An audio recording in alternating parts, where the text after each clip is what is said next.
This is the Content Marketing Podcast, episode number 48, What's in a Name? An interview with Jim Squires of Tickle Branding.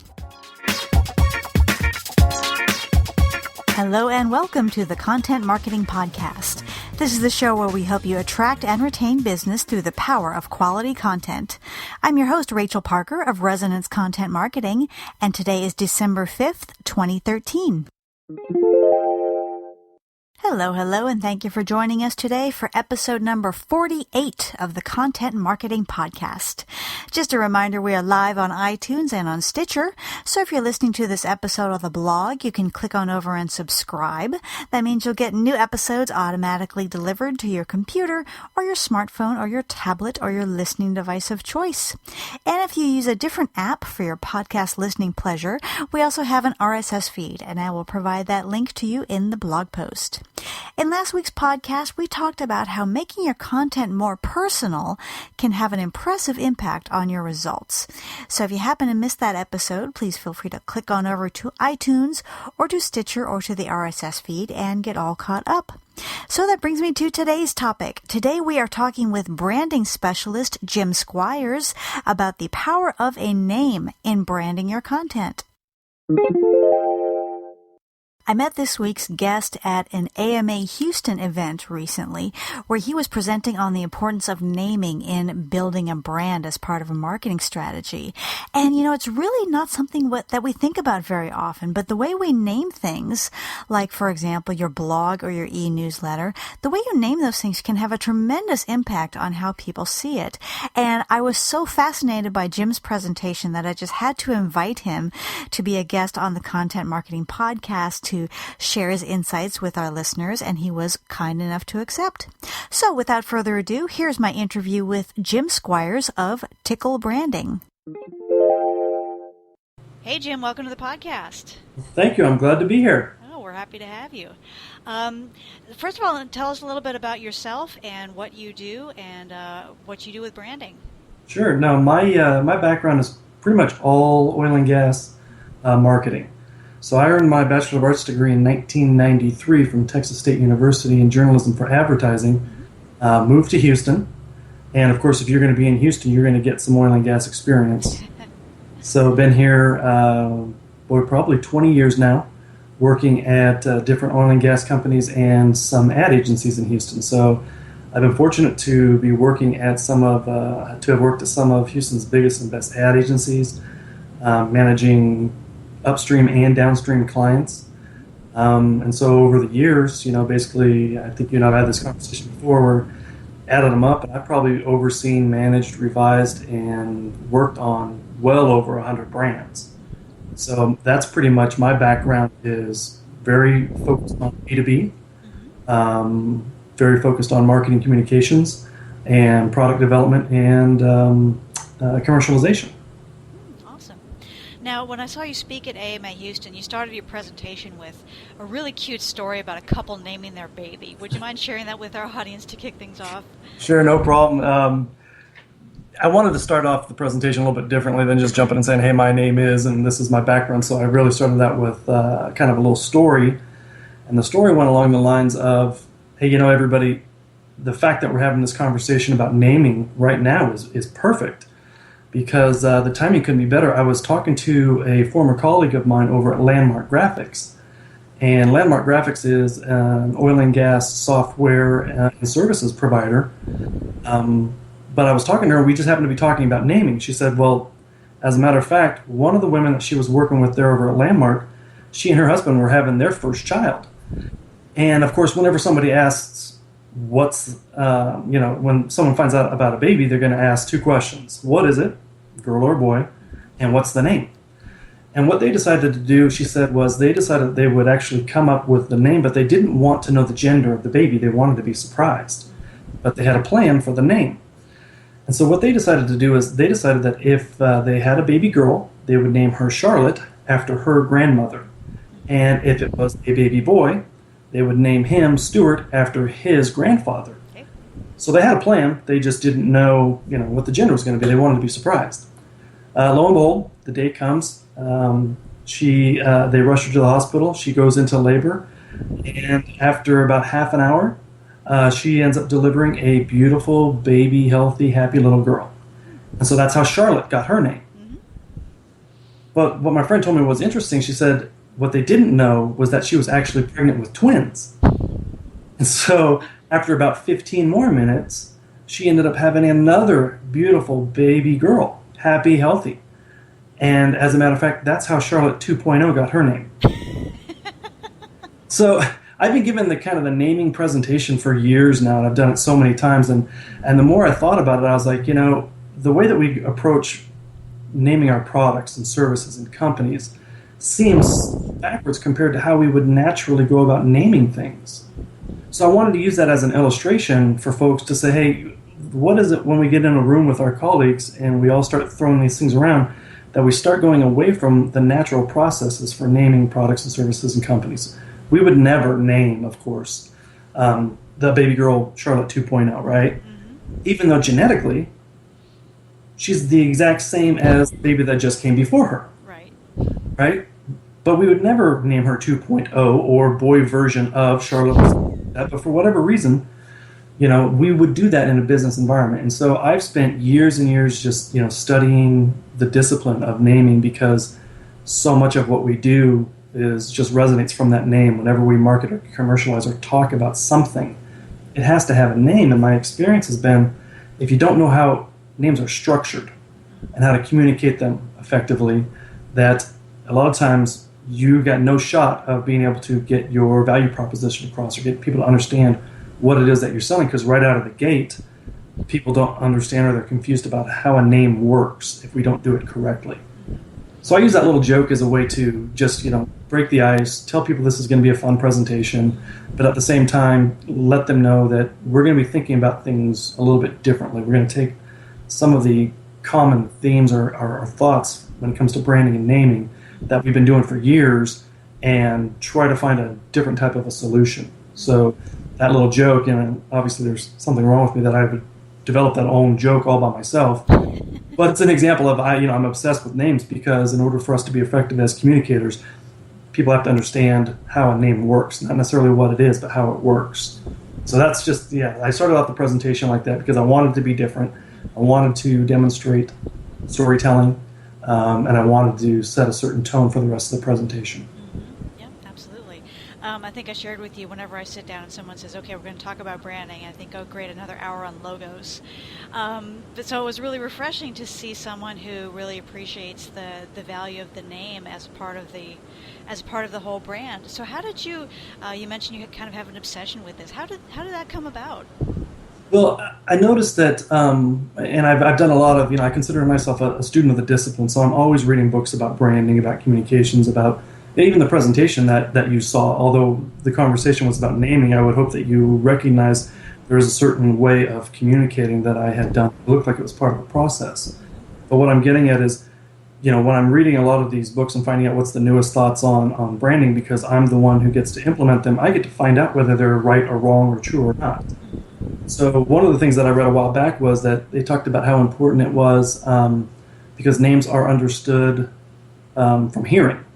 So when you and I talk about a brand, we might be able to visualize the logo in our head, but at the very base level, if you and I are talking about Nike, it's a word and a proper noun, and so it sets kind of a tone. That's the foundation. So the importance for the things that you just mentioned, like brand identity, branding and brand identity, branding identity is a part of branding. It's just one aspect of it. But at the end of the day, I try to get a brand that will people will remember and it'll resonate, and they can talk about it in conversational terms without the aid of the visual identifier. So that's the goal, is knowing that people are going to be talking about your product or your service or your company. Yeah. And so knowing how important that name is, and not for what the name means, but the structure that it has empowers the right conversations. So I get hyper-focused on the name from a structural point, not whether or not I like it. I've managed and developed plenty of names that I don't necessarily like. Okay. right? But the goal isn't is it a name that everybody likes? The goal is it a name that empowers you to be effective in the long term? And so my own ego has to get set aside when I'm working with folks and they come up, I put them through a process, and when they come up with a name and I don't like it, it doesn't matter. I don't have the market cornered on good taste. It's, my opinion is certainly valid, just like anybody else's. But if it's structured accordingly, then you have the opportunity to build something great. So I always hyper-focus on really the structure of a name in order for it to be empowered, for your value proposition to be communicated. Coming up with a name, once you do that, now the hard work starts. So it's always, the foundation, and it's the first thing is the name. Right? So yeah, there's a process for understanding how to come up with that name. Again, you get a bunch of marketing managers or anybody in a room, and everyone's got their own opinions, and that's great. But we all have different understandings of language, different understandings of words. So words that I like, you may not like, or love, or whatever, But that's because we understand language differently. We understand the words differently. Certain words have different meanings to us. So I never try to come up, with a name that everybody likes. If some people love it, great. But that's not the hurdle that we need to get over in order for you to develop an effective brand name. Yeah, absolutely. You talked about your process a little bit, and one thing that really intrigued me in your presentation is that you have a very different approach. So traditionally, especially in larger companies, when you go about creating a brand for a new product, you hand it over to the marketing team, and they go away into their little silo, and they come up with options, then they pitch to the product managers.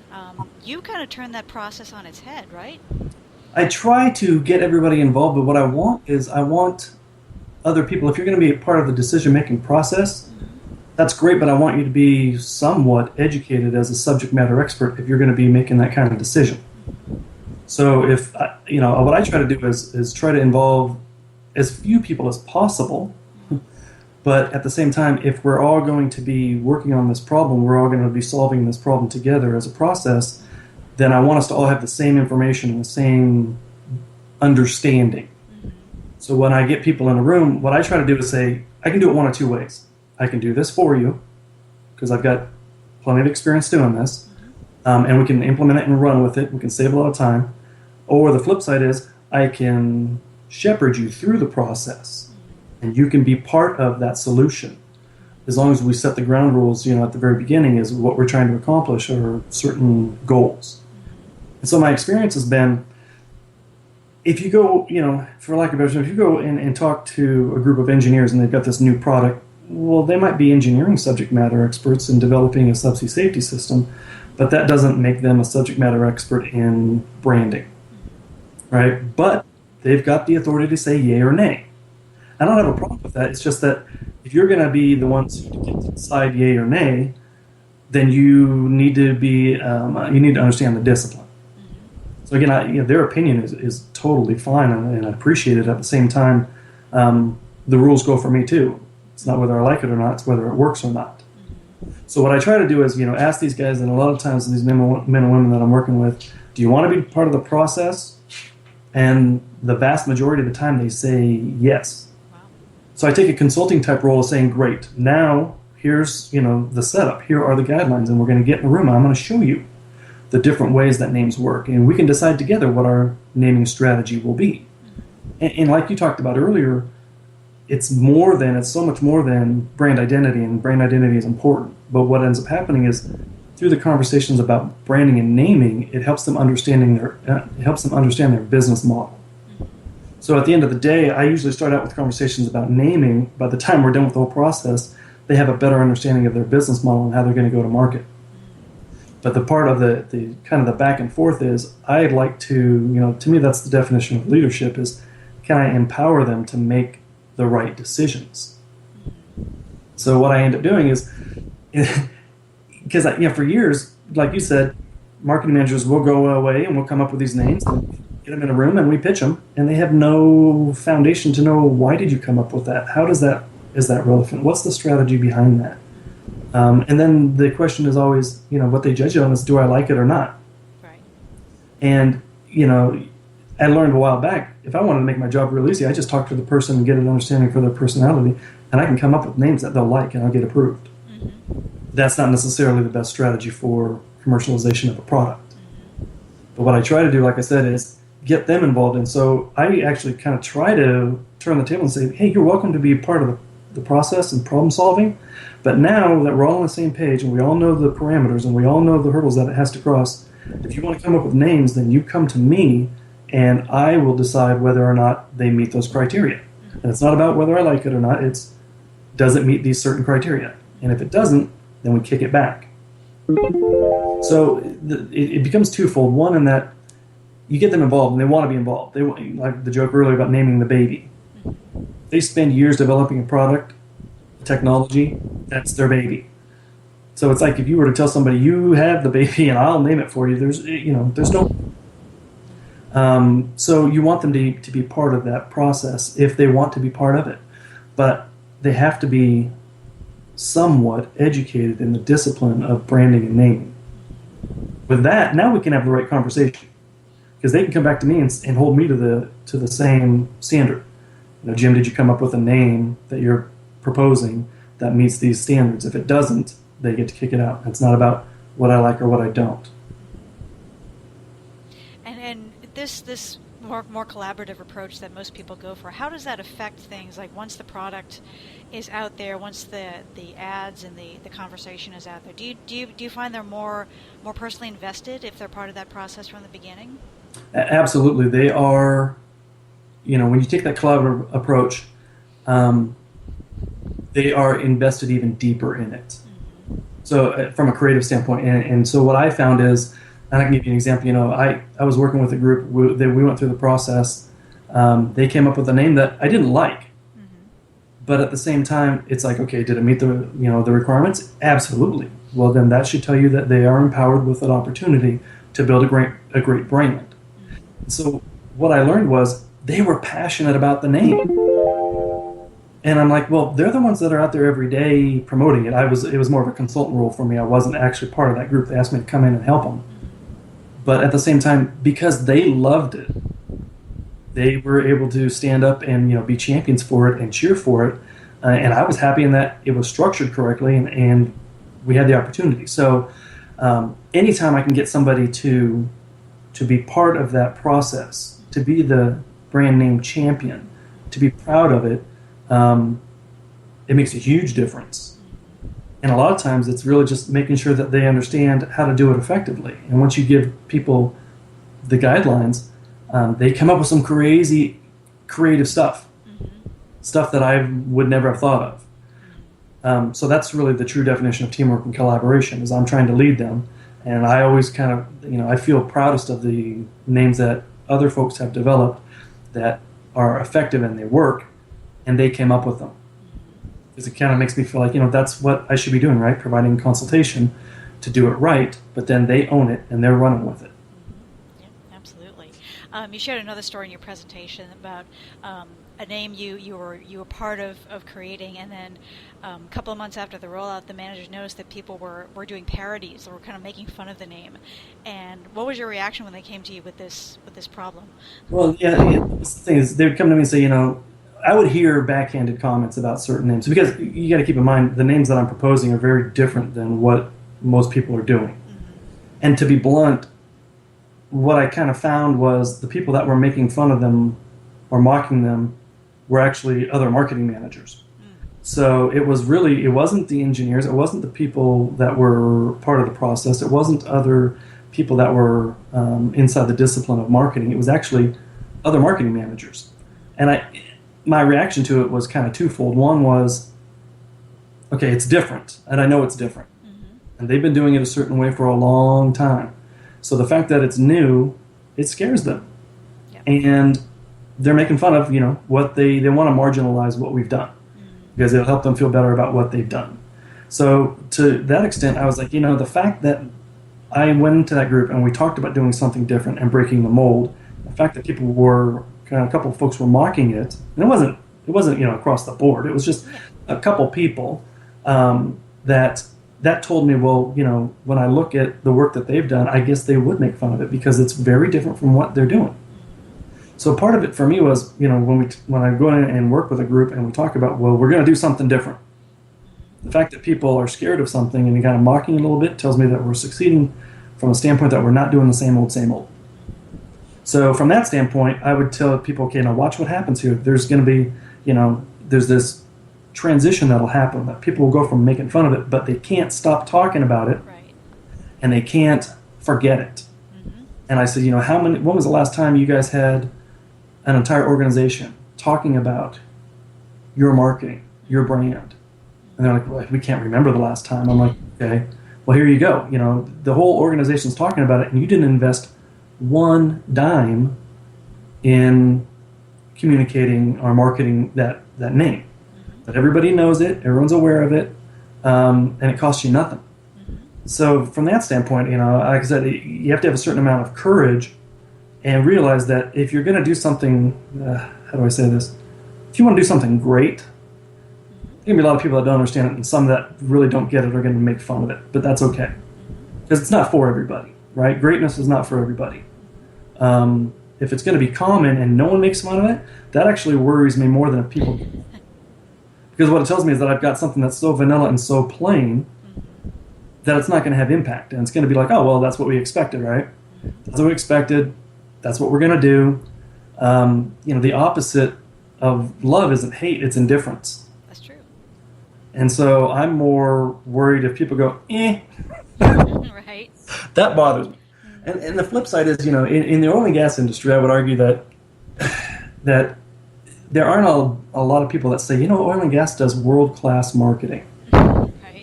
Right? So when people that would mock a different approach that I was taking, which is kind of a retail approach, that can be done in B2B, and it's, there are a lot of people say that you can't do that in B2B, and I'm like, yeah, I can. But what I realized was those are the people, in my opinion, who are the reason that oil and gas marketing is perceived as not very strong. So part of me is like, when you come in, you do something different, some people are going to marginalize you. You're going to do something different. But at the same time, I looked at that, if they're making fun of me, or not me, but, the name and the process, then I'm okay with that, because those are the people that are responsible for the entire industry, in my opinion, being perceived as not world-class marketers. So if I upset them, I can totally live with that. So it's a combination of things. Like I said, if you want to do something different, you have to have a little bit of thick skin. And so I was fortunate to work with a group that had a thick enough skin to say, yeah, we know we're doing something different, and we want to do something different. The thing is after those initial conversations and ribbing, there wasn't, it got real quiet after that from a standpoint of making fun of it. It was really more of other people that would come to different marketing managers and say, well, why can't we do something like that? Right. That got them quiet real fast. So I get a little, fired up about it, but at the same time, when a group comes to me and says, hey, let's do something different, Jim. We know that we want to be uncommon. We want to be special. And so when I have my meetings with them, I tell them the only thing that ever gets anybody thrown out of the room from our conversation is if you say, yeah, but we don't do it like that. Okay, you got to go. Right. Because if you ask me for a different approach, shame on me if I bring you something that you already have seen or recognize or is common to what we've been doing. Right? So part of that is you have to have a certain amount of strength in order to encourage to do something different. Another thing you say, Jim, that I've heard you say several times that goes against a lot of quote conventional wisdom is that we shouldn't be afraid to kill our brands. And I can imagine that gives a lot of marketing managers hives, because it's like, by golly, we created this brand, we worked hard on it, people know it, we're going to hang on to it. You're going to have to tear it from our cold, dead fingernails, basically. Yeah. But you're saying there's a time and a place to kill a brand, and that's part of the natural process. Well, not only that, but this is no secret that every brand has a life cycle. And so when we talk about killing a brand, either you do it or someone else will.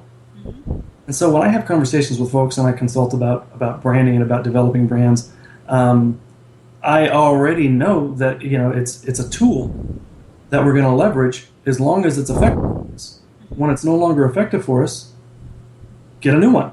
And so the conversations I have with folks is, it's a process, and it's not an accident when we come up with these, and it works because of the way that we do it. So I take a little bit of that fear out of it, of saying, hey, you know the process. You know, it's a strategy, and there's a way to do it that you can repeat over and over and over again. So the idea is, yeah, if instead of allowing others to kill your brand, which will happen, do it yourself, be in control, and know how to do that. So my mindset is always, whether you like it or not, your brand's going to die. There is an active participation if you kill it yourself, or you can be passive and allow others to kill it for you. But there's a difference between letting a brand die and killing it. And so when I say when you want to kill it, it's because you've got something new and something better. And so when you want to have that conversation that you have this groundbreaking technology or service or product or whatever it is, then the best way to get attention for that is to kill the old one. Right. And so what I talk about is a cyclical, ongoing process for product commercialization. And when it's just a little bit different in that other marketing managers, they want to hang on to it, and I want to hang on to it too. But I only want to hang on to it as long as it's useful to us. When it's no longer useful to us, it's just like any other tool. Get a new one. Yeah, absolutely. One thing I noticed again during this presentation is that you actually branded the presentation itself, and then in our conversation, you brand things in your personal life all the time. You have even branded your own to-do list, if I recall correctly. I have a to-do list. In fact, I actually have a document with a bunch of names that, as I hear them, I keep the names on a list, and I think, well, that would be a strong brand name. Maybe that could come into play someday. So it's a list of brand names that I've branded. Mm-hmm. And so I call that Clooney. Okay. So Clooney is my list of sexy names, because what's sexier than Clooney? There you go. Nothing, right? So, it just becomes a way of doing things. So in my mind, and that's not something that I commercialize or talk to most people about. I brought that up as an example. But in my mind, I think to myself, oh, well, that's a good name. I got to put that on Clooney. Yeah. And so it's a way of understanding how language works, instead of saying, oh, instead I've got to go and open my document on effective and sexy brand names and put that in there. Right? So it's just a way of, it becomes sort of a way of thinking, and I do it for everything. I named that presentation, I named the document, I'll name anything that's worth selling and being memorable. I will brand it, and I go through the exact same process with everything. So speaking with process, tell us, what is Diablo? Diablo is the world's most dangerous naming presentation in the world. And so what happened was that, in my previous jobs, when I had the opportunity and the authority to develop brand names and implement them to the way that I would prefer to do it, I do that.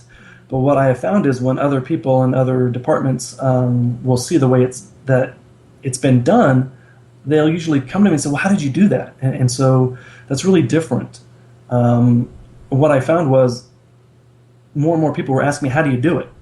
So I was like, well, instead of making it the Jim Squires naming presentation and workshop, I would brand it as well as Diablo. So it's a service that becomes an actual brand. And so what I would do is tell folks, yeah, I'm happy to show you how it's done. You just have to attend my little seminar or workshop presentation called Diablo. And so it's an example of kind of eating your own dog food, if you will.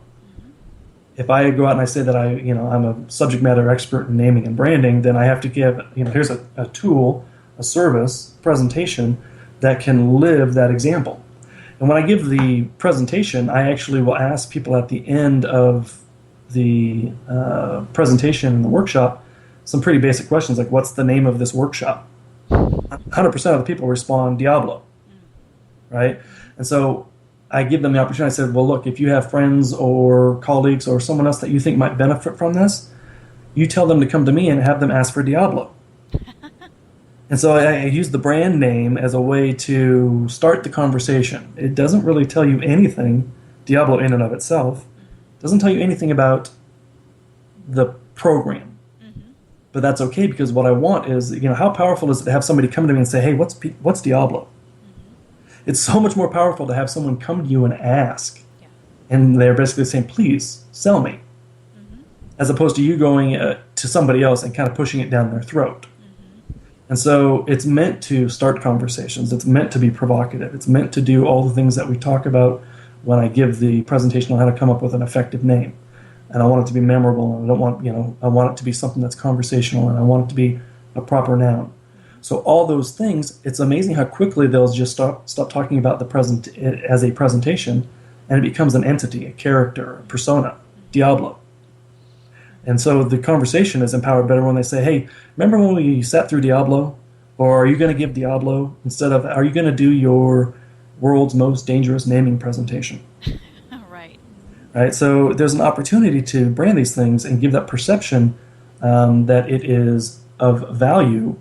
But you got to, if I'm going to, like I said, talk about effective branding, I use that as an example. So at the end of the presentation in the workshop, I'll show them. Remember the initial invitation? And it was branded Diablo. Remember the follow-up reminder? Remember the PowerPoint? Remember the poster that you saw outside? Remember, all these communications, all these tools were all to reinforce the brand of Diablo. And a lot of times they don't even realize, wow, I didn't realize that I was exposed to 7 different messages that reinforce that brand. But I use that as an example. I said you can do it for a presentation, you can do it for a service, you can do it for a product, you can do it for a company if you know the process. And so after they go through that process, that's when I can tell them, hey, after we go through that process that's when I ask them, so when are you going to kill this brand that you love so much and you just came up with? And you're right, they freak out. But what I remind them is, we went through a process and you learned how to do this and you built it from scratch. And now I'm going to, you can do that over and over and over again. But Diablo is the world's most dangerous naming presentation and workshop. Awesome. Now, I won't ask you to share any big secrets here, but can you kind of give us some of the characteristics of a successful brand name according to Diablo and to your paradigm? Yeah, sure. I mean, at the end of the day, if you want to break through all the clutter, do the unexpected. So if you're aware of your marketplace, if you're aware of your competition and the way that they do things, all that should tell you is, well, don't do it that way. Okay. Right? So, I mean, it's basic strategy. I mean, I think the greatest marketing strategy book I ever read wasn't about marketing strategy. It was The Art of War by Sun Tzu. And I read that and I was like, yeah, that seems pretty obvious, right? Anybody that's read it, you're like, yeah, I guess that all makes sense. No big deal. It seems pretty much like common sense. But as you would go, I would start to think of these things in a marketing sense. I was like, oh my God, that's amazing strategy. And what he's basically saying is, when you are near to your enemy, make them think you're far away. When you're far away, make them think you're near. Pretty basic stuff, right? Mm-hmm. But if you want to break through all the clutter, when you see the way your competition is doing things, and the vast majority of folks are all going in the same direction, you do something strategically different, and you will get more traction and more value and more bang for your buck by standing out and being differentiated than you would if you just went along and did the same old, same old. So I would say, one of the things of an effective name is, and we talked about the 4 different naming conventions, and in oil and gas, and I think in a lot of B2B, they do descriptive or generic brand naming. They rarely do inventive and provocative, and sometimes they'll do suggestive. But if you know those 4 different paradigms, and you see the entire marketplace going in one direction with generic naming, then if you can get to and implement a provocative name or an invented name, then, like we talked about earlier, you're doing the unexpected. And simply doing the unexpected helps you to break through all the clutter and all the white noise. So one of the things about an effective name is, one of the requirements that I ask when I'm working with people is, it's not necessarily a requirement, but it is it provocative? Somewhat provocative. And when I mean somewhat provocative, I don't mean vulgar, and I don't mean crass, and I don't mean offensive. Right. I simply mean doing something different. So in a world where you've got all these hyper-masculine names, Armada, and all this really tough stuff, you could flip that on its head. I was proposing at my last job a burner and naming it Daisy. Okay. right? So they're looking at me like I'm crazy. I'm like going, yeah, but you guys, we don't want to sound like everybody else. I mean, that's the entire goal of marketing, right? Is to create the perception that your product, your service, or your company is unlike anything else out there. You can't be special and common at the same time. If you're late to the party and you get there and you're not the first in the market, you better do something to create the perception that you're special. And so I looked at it like, they were like, well, you can't name what I always hear is, you can't do this. And in my head, I think, well, I can, but you can't. Okay. And I've proven that, but okay, fine. Because they want to have a name that they can leverage and that they'll understand. But, Sure. They shouldn't be subject matter experts to my level. So, when they say, well, you can't name something rough and tough like a burner system daisy. And I'm like, well, what about hurricanes? For years and years and years, they were given female names. And don't tell me that, Irene isn't, a badass. So there's a way that you could actually take, if you understand language and how names work, to do the unexpected, to break through. You can do it effectively, and be, and do something very powerful to break through. So when I had these conversations with folks, I'll bring up examples that I don't think that they see every day. Where, well, what about Twitter?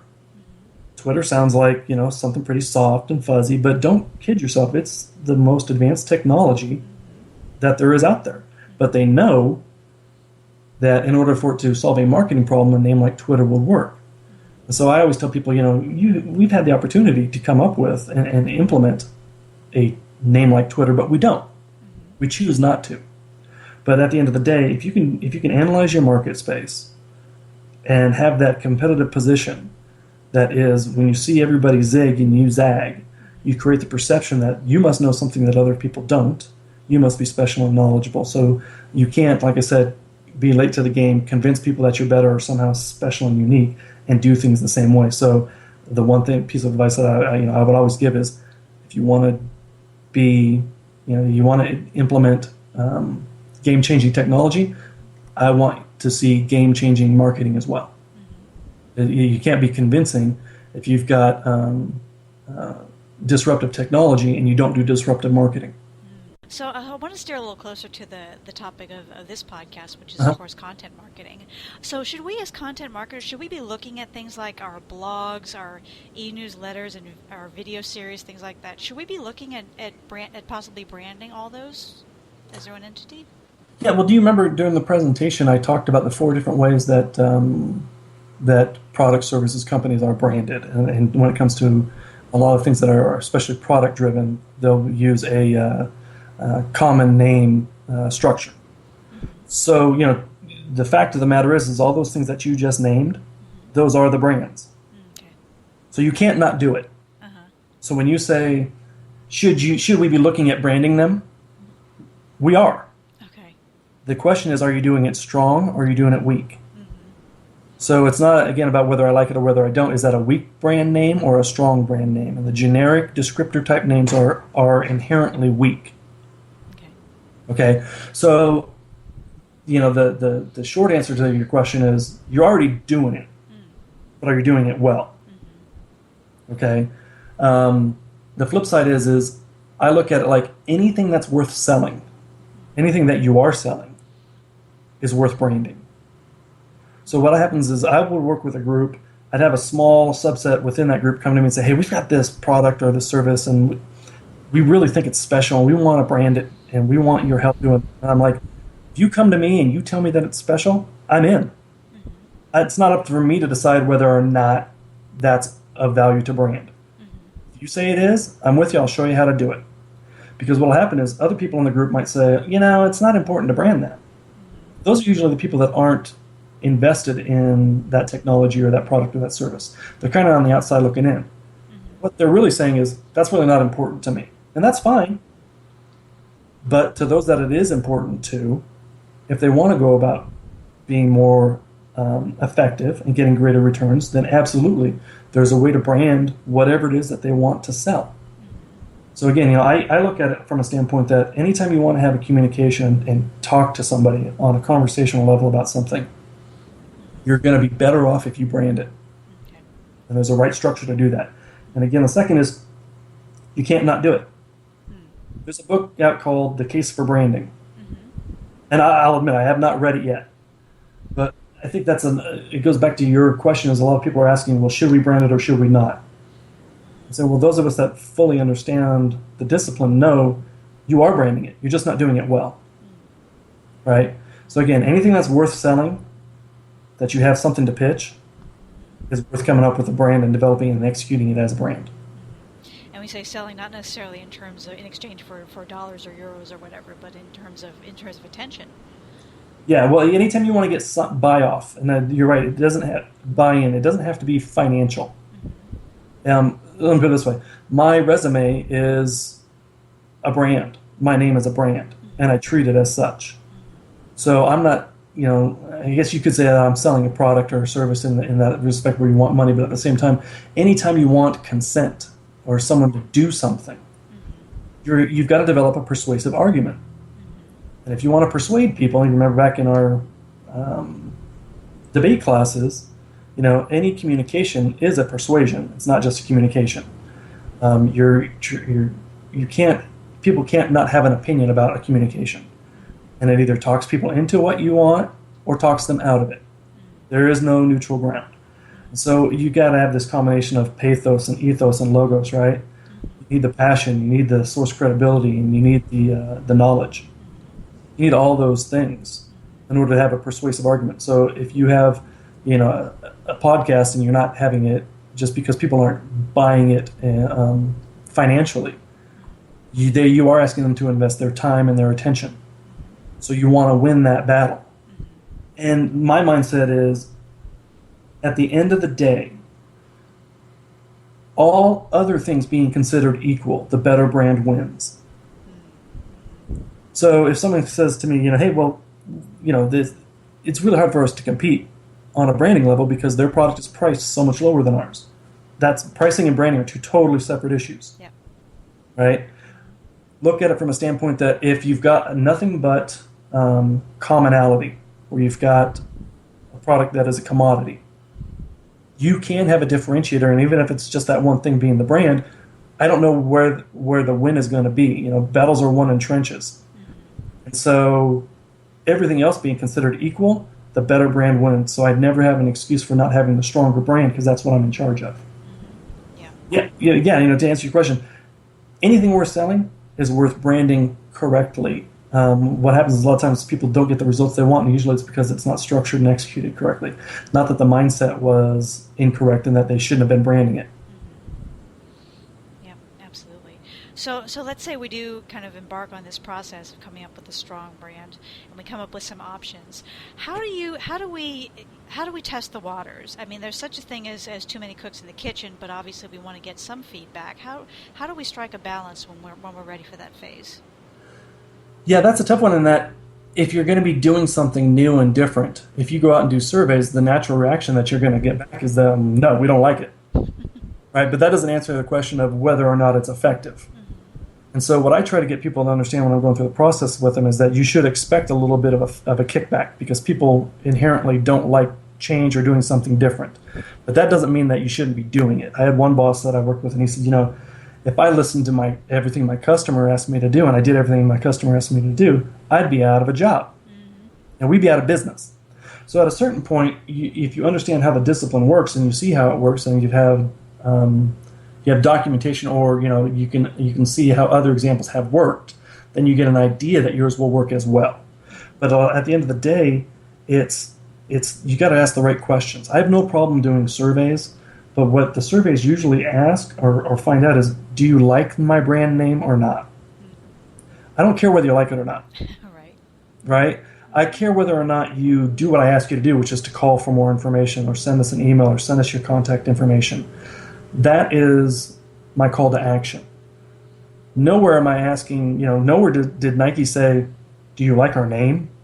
In their ads. Right? And not only that, they don't ask or tell you what the word Nike means. Yeah. But they develop a value proposition and get people to be champions and part of a lifestyle. So part of it is, testing the waters. I have no problem testing the waters, but at the same time, you got to know the questions that you're asking is, marketing questions. How many times do we have products and services where a customer or a client will say, people don't remember my product name. Yep. Well, I can ask, I don't have a problem asking that question and getting a survey. Do you know the name of the world's most dangerous naming presentation? Mm-hmm. And if they say Diablo, great. My job as a marketing person is, that's something that I can measure. Mm-hmm. 90% of people that we surveyed said that they remembered the name Diablo, so recall. Now, if you ask them, did you like Diablo? That's not a function of recall. It's if you have a terrible presentation and you do the survey, did you like it, or did you learn something, or did you implement it? That's not about the branding. Because whether it's good or bad, that reputation gets earned and attached to your brand name. Yeah. So part of it is, you're welcome to test the waters is one thing. At the same time, if you want to do something different, the surveys that I've seen, the answer that comes back, you can't prove that they're going to buy based on it, but you can prove, things like recall, but the appeal to them is not something that I really care about. What I want is, are you going to call for more information? Are you going to move that needle, something tangible? Other than that, like I said, if you rely on the surveys and even internally is, do you like it or not? Well, if you do something different, pretty much be guaranteed that your survey results are going to come back as, no, don't do that. So you talked about how a strong brand can really help you stand out, and as content marketers, we're faced with this problem every day. I mean, there are something like 4 million blogs out there. I know any given email inbox is just clogged to the gills with e-newsletters. Mm-hmm. So what can a strong brand do to help us stand out in this field? Well, like I said earlier, what you want to do is look at your environment. And so when you look at your environment and what the other blogs are doing, make sure you don't look, sound, smell, taste, anything like that. All right, and you'll find that the majority, and it's probably like an 80-20 rule is what I would guess, that 80% of them look the same, right, and sound the same and do the same. But you want to do something, my brand identity for my consulting company is intentionally just different because I want to create that perception that I'm unlike anybody else out there. So I would argue, that you would want to look at your marketplace, and that should help you to decide what your strategy should be. Now, at the end of the day, you have to have superior content. I'm not, this branding that we're talking about, we're not fooling anybody. Right. It's not a lie. It's not, I'm giving myself and other people the opportunity to have an effective program. But if it's terrible, your brand name isn't going to make up for that. It's going to earn that reputation. And so, anytime that you have a communication, a blog, a podcast, I would hope that you're trying, we're all trying to provide content that is uncommon, that is special, that is, you could just take so many of the things that are common that people do and see if you can turn them on their heads. Yeah. And if you can prove that and have a conversation based on your observations and critical thinking skills, people will listen. So, that presentation could have been about changing the mindset on how people think about B2B marketing in general. Sure. In other words, there's a certain way that marketing does it for the most part, and then the mindset in oil and gas and B2B is, well, B2B is different than consumer. Mm-hmm. Yeah. Can you disprove that? Nope. And I'm like, well, I can. Mm-hmm. So for me personally, that could have been a topic. Mm-hmm. Sure. Because I know how they are not the same, but they're not as different as people think. And what ends up happening is, a lot of times what I wanted to do with that presentation is give people the option and opportunity to do something different next time. And what I want is for people to actually not just to think differently, but to do things differently. Right. So I had a conversation recently with somebody who talked about brand names, and she said, if you're going to implement a provocative brand name, it costs more.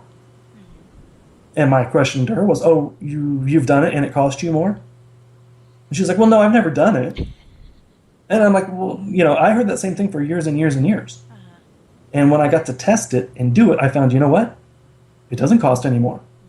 You don't get a discount from doing a $20,000 print ad because you've got a common name. It costs $20,000 to do your print ad, and color with a bleed as it would any other way. So you're going to have to invest. The question is, are you getting the most bang for your buck? Yeah. And so whether it's, all those things that we're continually told over and over again, B2B is different. You can't do consumer type marketing in B2B. You absolutely can, but most people won't even try it. And so for me, what I go in is I say, there's no reason we can't do world-class marketing in B2B. We choose not to. Yeah. So I try to get people, even from the very foundational, fundamental thing of a name, is to show them how that works in consumer. You and I had this conversation is, when you understand that Sprite is a lemon lime soda, well, why can't you have something in B2B structurally that, when people open a Sprite, a pixie or a fairy doesn't fly out, Tinkerbell doesn't fly out, right? But if you know how it works, when's the last time you went to Target and bought a Target?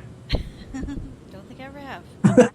Right? Yep. And so it's like, okay, well, and the argument is people will say, well, it costs more to do that. And I'm like, well, my understanding is Phil Knight was selling Nikes out of the back of his car as a start. How's that different for anybody? It all has to start somewhere from the ground level, so it doesn't cost more. So, I know I'm rambling, but it's like if you start to think differently and then you execute differently and then you can get you want different results, you got to do things differently.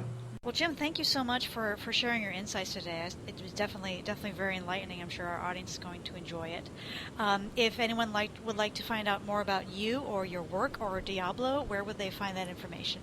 Actually, anybody can go to, I got a website, ticklebranding.com. So Tickle, Tickle. Okay.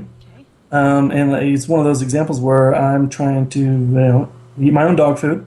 Okay. Yeah, I didn't use my last name. There's so many agencies in town that use their last names. Well, at the same time, you can't be a proponent of doing things differently, come up with a similar structure. So all my contact information, phone and email and all that stuff is at ticklebranding.com. Okay. Well, sounds great. Well, thank you again, Jim. Thank you, Rachel. I appreciate it. All right. We'll talk again soon. Thank you. Bye. Okay, bye. Many thanks again to Jim Squires for joining us today to share his thoughts on what's in a name. Again, if you want to know more about Jim and about his work at Tickle Branding, you can go to ticklebranding.com. That's TickleBranding.com. Now it's time for our content marketing tip of the week. For today's tip, I want to talk about a great tool that I found for sweepstakes and giveaways. So you may know that recently we did a book giveaway here on the podcast. We gave away 20 copies of Gary Vaynerchuk's latest book, Jab, Jab, Jab, Right Hook, right after we interviewed him on the podcast. And as I was thinking about how to do this giveaway, it was a little overwhelming. There are things to consider about how do people enter, how do people tweet, do they like on Facebook, is it better to leave a blog comment? What do you do about people entering twice? Is that okay? How do you make sure you get a random drawing when you go to pick your winners? And all that's a little, it gets a little complicated. But then I found a really nifty app that makes all that as easy as can be. And it is called Rafflecopter. That's Rafflecopter, like helicopter, but for raffles. Rafflecopter is a freemium service, so they have a very basic free app, and then you can get more features if you're willing to pay at different price points. Now, I used the free version for our giveaway, and I was quite impressed. They made it very easy to set up. It's very easy to decide what options you want to give people. For example, in our giveaway, you could get so many points for sending a tweet, so many points for leaving a blog comment, or for liking us on Facebook, etc., etc. And they really made it easy to set up and easy to run, easy to monitor. And I'm in the process of picking our winners right now, and that is also very simple. So there's that. And Rafflecopter also has a lot of great content about how to run a successful sweepstakes or giveaway campaign. So they are very much in the content marketing business as well. They are really out there helping to make it easier for you to run your own campaigns, and all that was very helpful. For example, a few hours before our giveaway ended, I got an email from them saying, hey, 24 hours to go. How are you getting people to get on board and to enter? How are you going to take advantage of that urgency? And they actually had a really cool blog post about how to generate excitement in those last 24 hours, what hours to tweet. They even gave some suggestions how to word your tweets and things like that. So it was really a good experience. And even though I used the free version, I was very, very satisfied. So if you've been thinking about running a sweepstakes or a book giveaway or any kind of contest, I highly recommend that you give Rafflecopter a try. And again, you can use the freemium version, see if you like it, and then if you want to do this on a regular basis, you can see about what their paid versions have to offer. And that address again is rafflecopter.com, rafflecopter.com. Check it out and let me know what you think. Okay, campers, that is it for me this week. I hope you've enjoyed this episode of the Content Marketing Podcast. Many thanks again to our interview guest, Jim Squires, for sharing his insights on what's in a name. If you like what you've heard today, please feel free to subscribe on iTunes or Stitcher or via our RSS feed. And if you really like what you've heard, please leave us a quick review on iTunes. I would so appreciate it. For more information about content marketing, you're welcome to visit our blog at resonancecontent.com/blog, where you'll also find links to our pages on Facebook, LinkedIn, Twitter, and other social networks. If you'd like to email me a question to cover in an upcoming tip of the week, you can contact me anytime at rachel@resonancecontent.com. And if you'd like for me to come speak about content marketing to your business or your organization, you can find out more about my latest talk at contentmarketingspeaker.net.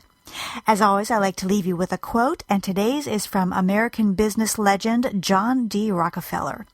He said, "Don't be afraid to give up the good to go for the great." Again, this is Rachel Parker with Resonance Content Marketing, and we will see you again next week. Take care.